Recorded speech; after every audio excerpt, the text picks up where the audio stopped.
Ikaw na. Hello. Hi!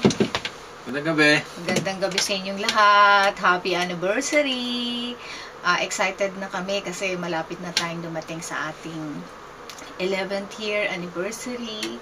At expect natin yung pangako ng Panginoon na i-expand niya yung ating territory, the enlargement ng gawain ng Word of Grace.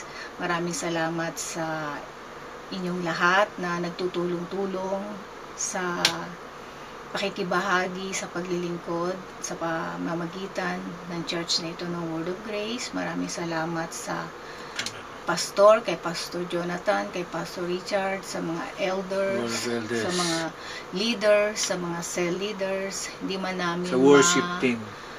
Hindi man namin ma-mention ang bawat isang mga pangalan ninyo. Bible studies. Pero alam nyo na kung sino kayong lahat at alam ng Panginoon kung paano kayong pagpapalain sa inyong katapatan, sa inyong kabutihan, sa inyong paglilingkod, sa inyong pananampalataya sa ating Panginoon. Siya nga po. At sa pagmamahal nyo sa ating Panginoon at sa ating mga kapatiran. Ganun nga. We look forward sa mas maganda pang gagawin ng Panginoon.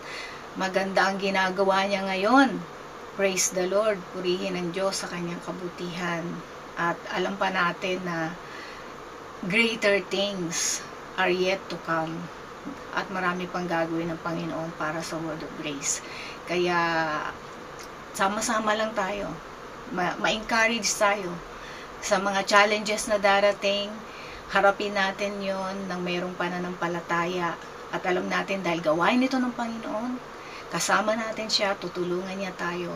Hindi niya tayo iiwan, hindi niya tayo pababayaan. At ang tagumpay ay kanyang ipagkakaloob sa kanyang gawain, sapagkat ang layunin niya ay maligtas ang marami at makakilala sa Panginoon. Kaya sama-sama lang tayo mga kapatid. At muli ay binabati ko kayo ng happy 11th anniversary. Maligayang ika-11 kaarawan ng ating gawain, ang Word of Grace Ministries. Ako ay nagpapasalamat sa lahat ng mga nangangasiwa ng Word of Grace, ang mga pastor, ang mga board of elders, ang mga cell group leaders. Ako ay nagpapasalamat na nung ako ay pumunta dito na iba ang aking assignment, naiwan si Pastora Girlie dyan, lalong dumami ang mga Kristiyano at maraming nabautismuhan, maraming nakakilala sa Panginoon. At nung ako'y nagkasakit at tinulungan niya ako dito, pumunta siya dito, ay napakaganda naman ang nangyari. At umasa tayo, dalangin natin at magtiwala tayo sa Diyos na ang ating mga pinag-uusapan, ang ating mga pangarap, ang ating layunin ng Word of Grace, na magkaroon tayo ng malaking properties para ma-accommodate ang lahat ng mga ministries ng Word of Grace ay mangyari. Dalangin natin yun dahil walang imposible sa Panginoon. Amen. At siya ay nagdi-delight siya sa pananampalataya. Ako ay naniniwala na sama-sama nating pagsisikap, sama-sama nating panalangin, ay dadating ang panahon, magugulat na lang tayo na mangyayari na ang ating pinapangarap na building ng Word of Grace. At kung tayo man ay lumipas na sa panahon, wala na tayo dito, ang Word of Grace ay ating legacy. Lahat tayo, sama-sama.